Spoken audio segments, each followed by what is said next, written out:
嗨，大家好，我是坦平叔，今天是2025年10月30号。这一期咱们继续胡聊胡适、胡指、胡威，还有胡一进老师啊。今天这个胡适这个走势有点出人意料啊，就是上午走的还好好的啊，就是震荡嘛，到了1点，突然就单边下行。我不知道大家有没有看那个 K 线图啊？1点的时候突然就直线下坠啊，后来有震荡，后面就一路下行。这个上午创业板还创下年内新高，上证指数也创下10年内的新高4025点，下午4000点失守，这个反转有点快啊。截至收盘呢，上证指数跌0.73%，收在3986点，深成指跌1.16%，创业板跌1.8%，科创50跌1.87%。关键是这个成交量比昨天还放大了，今天叫放量下跌两市成交2.46万亿，比昨天多了1000多亿4100只股票下跌，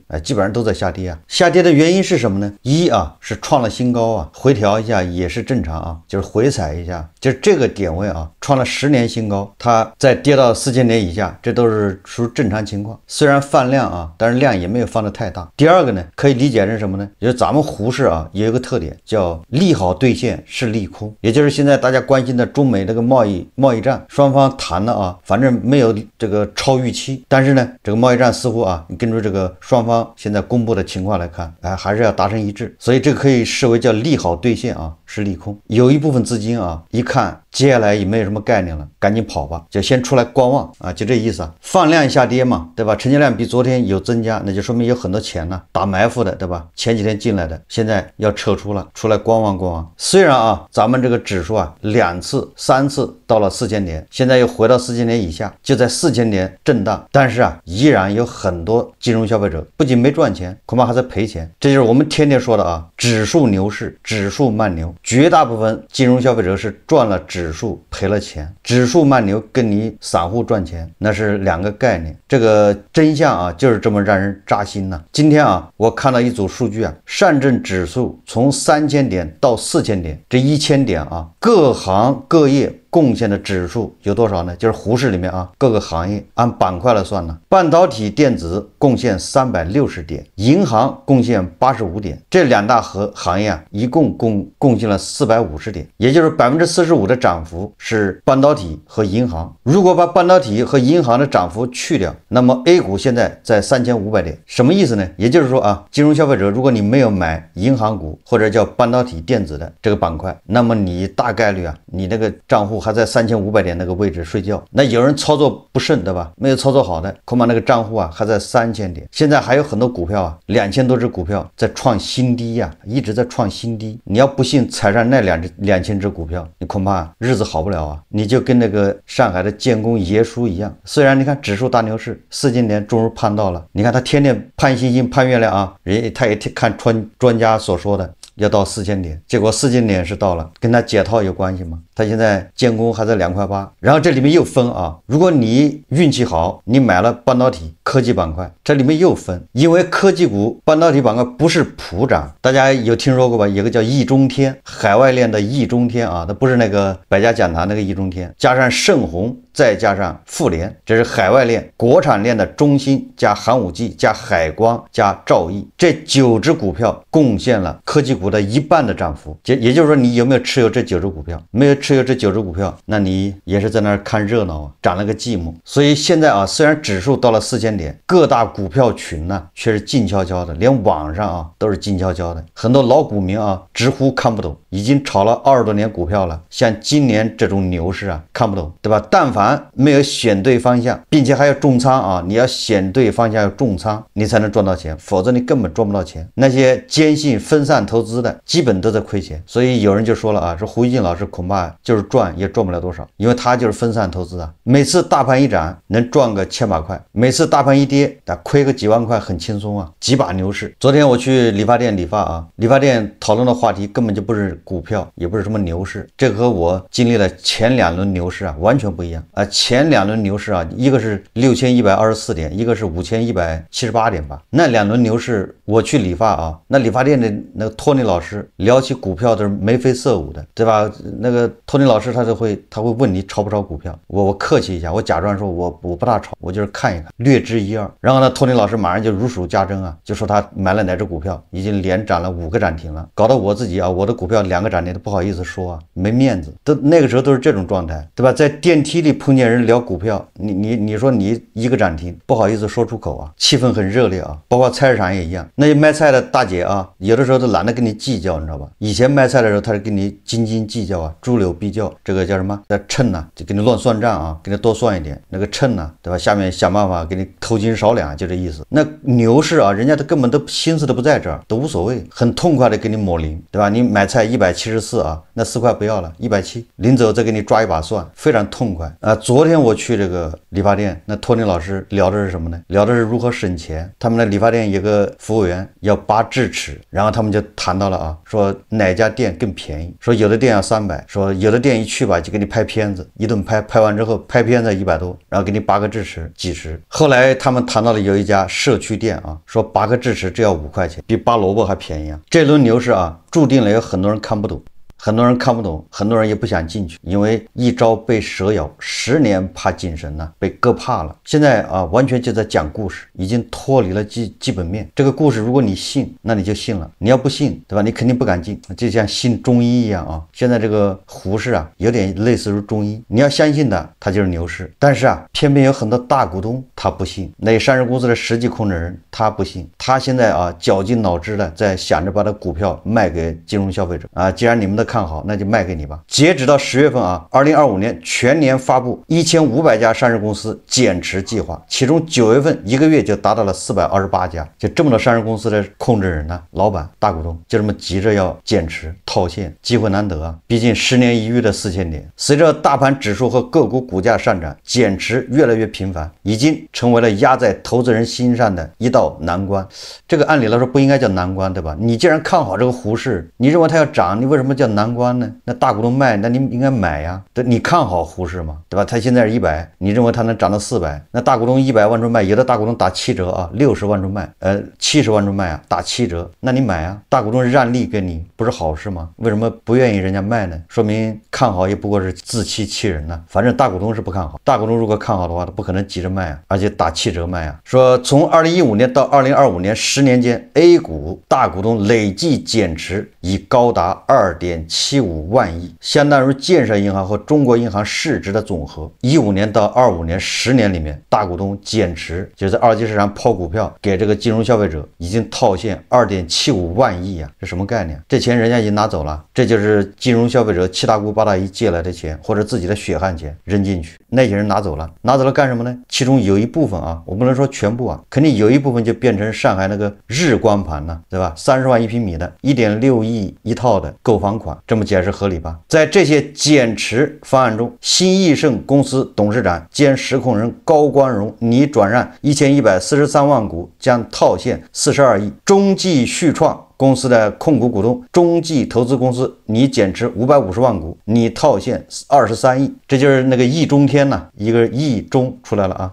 这都是刘继鹏啊他的一个讲座的内容。他认为啊，对大股东减持应该管起来。他的核心思想就是对大股东减持要叫统筹，要让大股东减持要有序，你不能乱减，你得按计划减多少。这个股市好不容易到了4000点，你就狂减，就背叛革命啊，背叛了牛市啊。其中啊，有一家公司也比较引人注目，那个公司就叫药明康德，大家可以自己在网上查一下啊。药明康德本来你减持吧也能理解啊，毕竟现在都在减持啊，都趁着这个大好时机，对吧？赶紧减套现。但是这个药明康德他这是第多少次减持呢？说据这个网友说已经数不清了。这个大股东啊上市以后就开始一路减持，减持到他现在只有啊药明康德的18%的股份。就在这个时候他还要减持，昨天吧还是前天发了公告。10月29日晚间，药明康德发布公告称，公司实际控制人将在这个今后的3个月内，通过集中竞价或大宗交易方式减持公司股份不超过5967万股，也就是2%。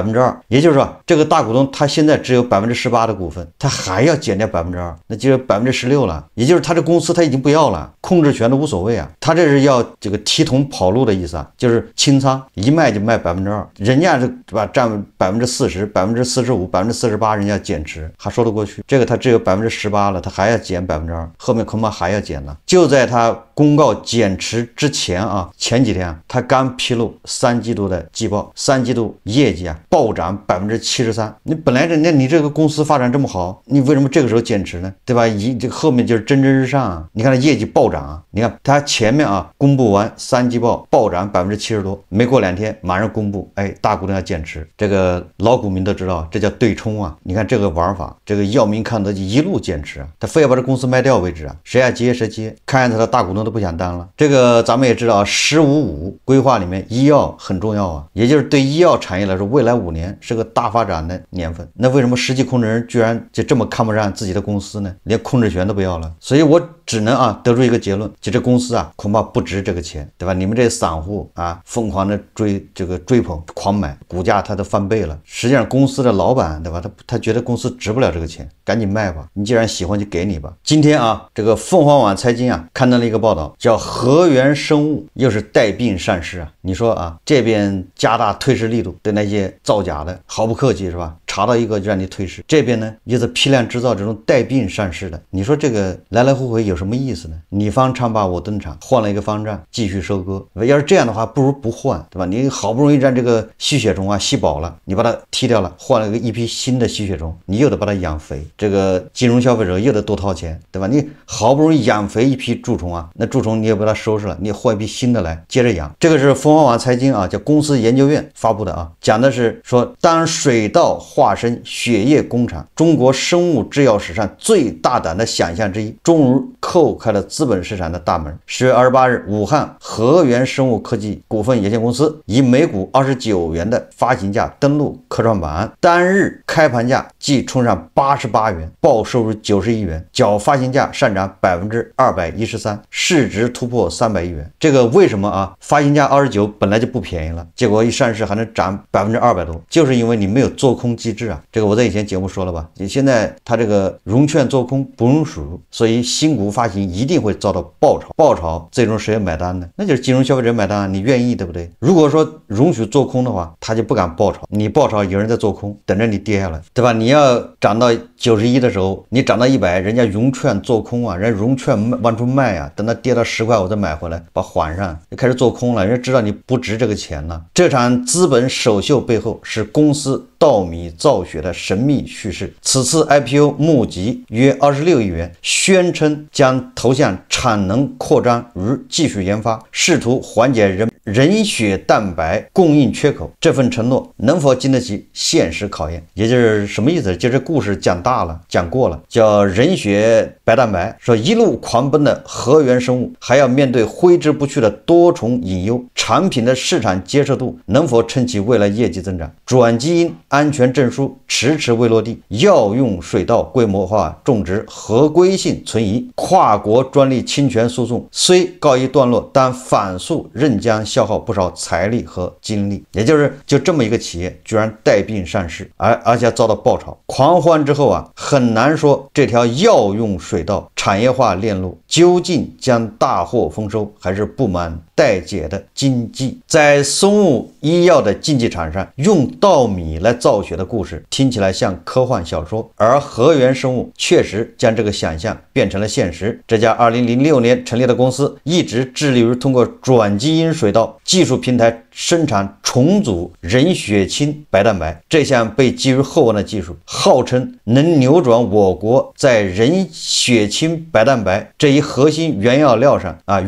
上长期受制于人的局面。这个根据凤凰财经报道啊，这里面第一个主要问题就是这个和源生物它的主力产品就是王牌产品啊，叫 HY1001。这个产品啊，仅获批什么呢？叫肝硬化低白蛋白血症单一适应症，也就是你只能针对这个症状进行治疗。而这一适应症患者数量说，因为你的目标人群是谁呢？那就得了肝病的。而这种肝病啊，2017年是71万人，预计啊2030年只有49万人，就这个人数这个患者是在急剧下降的，也就是我们说叫目标群体目标用户是在下降。这第一个啊，第二个。相比之下，传统的血浆原产品啊，覆盖10余种适应症，也就是说，一般的血浆产品能够适应10几种这种病，都适用，都可以用这个血浆产品。但是和源生物的这个 HY1001只适应一种单一适应症，也就是你的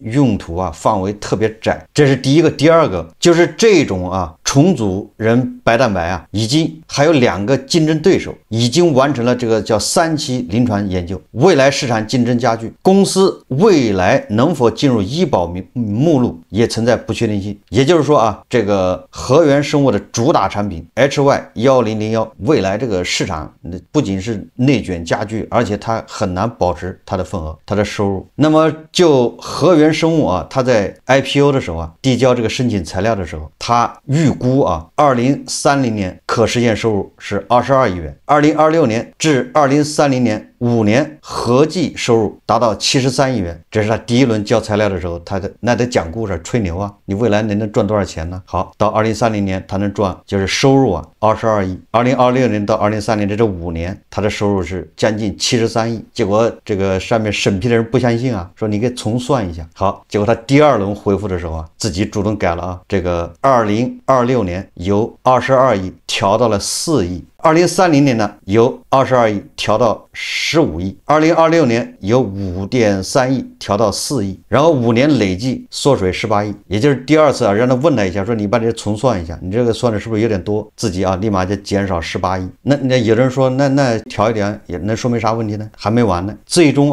上市的时候，最终的叫招股书把这个5年预测数字直接删掉了，没有了。未来能赚多少钱我不知道，说明什么？说明他的所谓的业绩都是靠拍脑门在那胡算的，还真不如我在这坐在这随口一说。就这么一个企业，它居然上市通过了，对吧？那你不得仔细算一算，你这未来能赚多少钱？你得给股民一个交代就我投你这个企业，对吧？招股说明书嘛，我投你这企业，你未来能赚多少钱？你的市盈率大概是多少？你对标哪个企业？这都没了。也就是说你要知道这公司后面的神仙是谁我不说了吗？每个公司后面都有个神仙呢，只能说明这个神仙力量太大了，能力法力无边第二个，这公司还涉及到安全合规监管，什么意思呢？这个叫巧妇难为无米之炊，除了持续盈利能力，和源生物还不得不面对万亩稻田生长的现实难题，因为他们是要种植水稻替代传统的血浆提取。那你记得有地他是把这个人血清白蛋白那个基因他给它移植到水稻上面，然后通过种水稻来解决这问题所以他就把那个种水稻变成生物工厂。这故事听着就挺科幻的，是吧？但问题在哪儿呢？首先是合规性质疑，因为你这个就涉及到转基因了。农业转基因生物安全管理条例，农业转基因生物商业化种植前需要经过实验研究、中间试验、环境示范、生产性试验5个阶段，最终由农业部给你发安全证书。就是我们现在一说到这个转基因，是不是很多人就很痛恨的，对吧？那转基因的东西我们不吃，转基因的那个油大豆，对吧？生产的油不用，是这意思吧？结果你这个用转基因的，你没有经过任何安全认证，你转基因你还是用在治病上面。和源生物目前尚未获得安全证书，你想想，你这不太开玩笑了吗？你连安全证书都没有，它居然能上市。最后一个它还涉及到跨国专利诉讼缠身。为什么呢？美国的一家公司指控和源生物侵犯其水稻生产重组人血清白蛋白核心专利技术。这场法律缠斗一度对其核心技术自主性提出了灵魂拷问。也就是和源生物，你这个讲故事的来源来自哪？你的专利，人家正主找上门了，告他。这个官司最终是什么个走向，我这个都不重要。重要的时候说这个3个方向，一个是它的产品，对吧？未来适应的人群、适应的病症非常窄。第二个，它这个还涉及到叫安全生产许可，就是这个农业部的安全证书。第三个，你原始的技术，你还被人家追着告，说你这玩意儿是抄人家的，侵犯了人家的专利。那你说就这么一个企业，是不是一身是病对吧？他那个连业绩自己预算都不敢算，改来改去的。这么个企业，按理来说那不能上市结果你看不仅上市，而且还遭到报酬。这就是胡适的底色，就是你翻唱罢我登场，对吧？这5000多只股票里面那些造假的还没清理完，新放进来的都是带病上岗，你这是图啥呢？那你说这样的企业，他一上市之后，他能不减持吗？对吧？他现在就盼着赶紧解禁，因为他还有个3年的这个叫禁售期36个月他就盼着正一到解禁的时候，他那必须啊，对吧？抓住任何一个机会去解禁啊，去那个减持啊，套现呢，对吧？这么多年为的就是这一刻啊。当然，其他的人啊，关一户一上市就可以减持了，对吧？第一天到99的时候，他就可以卖了，甚至再高他可以再卖，最后就是一地鸡毛，对吧？如果你要买了这个股票啊，那被套多少年不知道，看命吧。有的时候如果重新再讲故事，这家公司又讲个新故事，也有可能啊。总之，咱们主要是靠故事。今天我在网上看到这个建功爷叔的视频啊，非常有意思，大家看视频啊。到火得去了，到火得，不是到火得去，老实噻啊。